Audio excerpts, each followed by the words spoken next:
अयि देव पुरा किल त्वयि स्वयम् उत्तानशये स्तनन्तये परिजृम्भणतः व्यभावृते वदने विश्वम् अजष्टवल्लवी अयि देव पुरा किल त्वयि स्वयमुत्तानशये स्तनन्तये परिजृम्भणतो व्यभावृते वदने विश्वमजष्टवल्लवी पुनः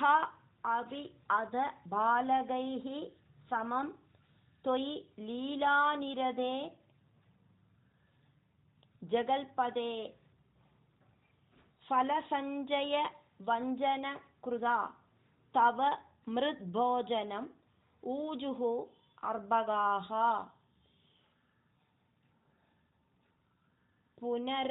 पुनरप्यदबालकैः समं त्वयि लीलानिरते जगल्पदे फलसञ्चयवञ्चनकृता तव मृद्भोजनमूजु अर्भका अयि ते प्रलय अवधौ विभो क्षितितोय आदि समस्त भक्षिणः मृदुपाशनतः रुजा भवेद् इति भीदा जननी चुकोपसा अयि ते प्रलयावधौ विभो क्षितितोयादि समस्त भक्षिणा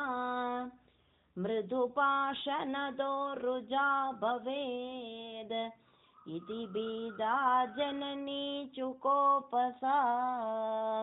अयि दुर्विनयात्मक त्वया किमु मृल्सा बद वल्स भक्षिता इति मातृगिरं चिरं विभो विददां तां प्रतिजज्जिषे हसन् अयि दुर्विनयात्मक त्वया किमु मृल्सा बद वल्स भक्षिता इति मातृगिरं चिरं विभो विददां तां प्रतिजज्जिषे हसन् अयि ते सकलैः विनिश्चिते विमतिः चेद् वदनं विधार्यताम् इति मातृविभर्सितः मुखं विकसत् पद्मनिभं व्यधारयः अयि ते सकलै विनिश्चिते विमतिश्चेद्वदनं विधार्यताम् इति मातृविभर्सितो मुखं विकसत् पद्मनिभं व्यधारय अभिमृल्लव दर्शन उत्सुकां जननीं तां बहु तर्पयन् इव पृथिवीं निखिलां न केवलं भुवनानि अपि अखिलानि अतीदृशः अभिमृल्लव दर्शनोत्सुकां जननीं तां बहु तर्पयन् इव पृथिवीं निखिलां न केवलं भुवनान्यप्यखिलान्यतीदृश कुहचित् वनम् अम्बुदीः क्वचित् अभ्रं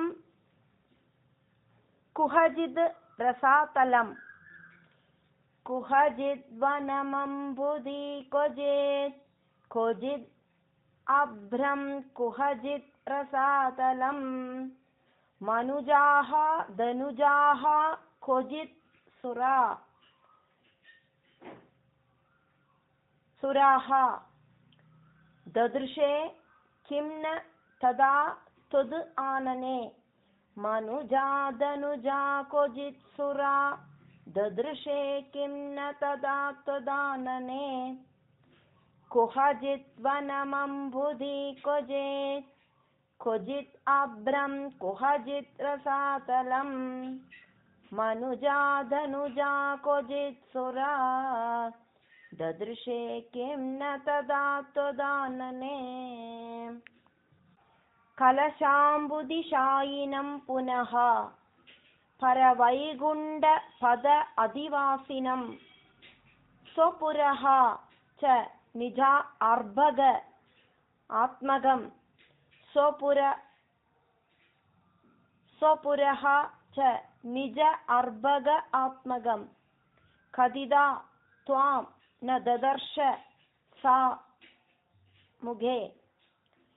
कलशाम्बुदिशायिनं पुनः परवैकुण्ठपदादिवासिनं स्वपुरश्च निजर्भगात्मगं कदिदा त्वां न ददर्श सा मुगे विकसद् भुवने मुखोदरे ननु भूयः अपि तदाविद आननः अनया स्फुटम्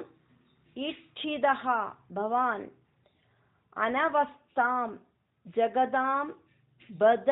अतनोद विकसद्भुवने मुखोदरे ननु भूयोऽपि तदाविदानना अनया स्फुटमीक्षितो भवान् अनवस्थां जगदां बदातनोद धृत तत्त्वदियं तदा क्षणं जननीं तां प्रणयेन मोहयन् स्तनम् अम्भा दिश इति उपासजन् दिशेत्युपासजन् भगवन् अल्बुधबालपाहि मां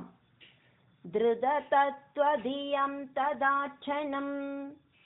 जननीं तां प्रणयेन मोहयन्